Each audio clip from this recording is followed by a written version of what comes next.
एक गांव में मीना नाम की एक लड़की रहती थी। वह गांव में अपने माता पिता और अपने दादा दादी के साथ रहती थी। मीना अपने माता पिता की एक ही संतान थी। मीना की आयु 18 वर्ष थी। वह अपने घर में सबसे लाडली थी। सभी लोग उससे बहुत प्यार करते थे।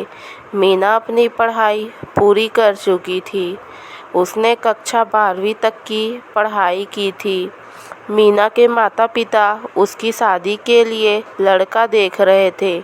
मीना का परिवार बहुत ही गरीब था और वो चाहते थे कि मीना की शादी एक बड़े घर में हो। मीना के माता पिता मीना के लिए लड़का देख ही रहे थे। उसी वक्त मीना के लिए एक बहुत बड़े घर से रिश्ता आया। लड़का पढ़ा लिखा था और नौकरी करता था और लड़के के माता पिता बहुत ही लोभी स्वभाव के थे। मीना के माता पिता ने बिना किसी जांच पड़ताल के लिए मीना का रिश्ता पक्का कर दिया।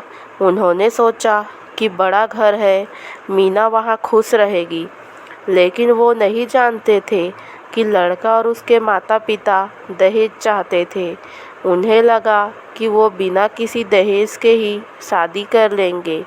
मीना की शादी तय हो गई और जिस दिन मीना की शादी थी, मीना जिस वक्त फेरे लेने के लिए खड़ी हुई, उसी वक्त लड़का के माता पिता ने कहा, ये शादी तब तक नहीं होगी जब तक कि आप हमें दहेज में 5 लाख रुपए नहीं देंगे।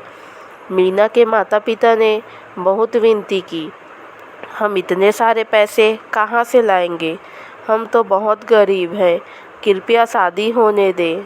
लड़का सब कुछ वही खड़ा खड़ा देखता रहा, लेकिन उसके मुंह से एक आवाज़ भी नहीं निकली, क्योंकि लड़का भी दहेज चाहता था।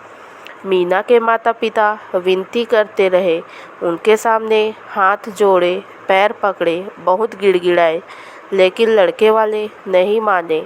तभी मीना शादी के मंडप से बाहर निकली और बोली, माँ, पिताजी, बस बहुत हो गया। आप कब तक इन लोभी इंसानों के सामने यूं ही हाथ जोड़ेंगे, पैर पकड़ेंगे। आप इनके सामने हाथ मत जोड़िए। आप आज इनके सामने हाथ जोड़ रहे हैं कि मुझसे शादी कर ले। लेकिन माँ, अगर आज आप मेरी शादी इस इंसान से कर देंगे और शादी के बाद अगर फिर से ये दहेज मांगेंगे, तब आप क्या करेंगे? अभी मेरी शादी नहीं हुई है, तब आपके साथ ये बर्ताव कर रहे हैं। अगर शादी हो गई तो न जाने ये क्या क्या बर्ताव करेंगे। मीना ने सबके सामने तेज आवाज़ में कहा कि मैं ये शादी नहीं करूँगी।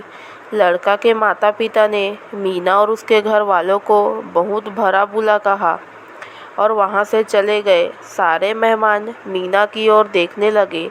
मीना की आंखों में आंसू तो था ही, लेकिन खुशी भी थी। मीना के माता पिता मीना से हाथ जोड़कर माफ़ी मांगने लगे और कहने लगे कि बेटी, हमें माफ़ कर दे। हमने सोचा कि अगर तुम्हारी शादी बड़े घर में होगी तो तुम खुश रहोगी, लेकिन आज हमें ये समझ आ गया कि इंसान सिर्फ पैसे से बड़ा नहीं होता। मीना अपने माता पिता से गले लगकर रोने लगी। कुछ ही दिनों बाद मीना की शादी उसके गांव के लड़के से ही हो गई। आज मीना और उसके पति खुशी से अपना जीवन यापन कर रहे हैं। तो गाइस, कैसी लगी आपको मेरी ये वीडियो? गाइस, अगर आपको मेरी ये वीडियो पसंद आई हो तो वीडियो को लाइक और मेरे चैनल को सब्सक्राइब ज़रूर कर लें और कमेंट में आप ज़रूर बताएं कि आपको मेरी ये वीडियो कैसी लगी। Thank you guys.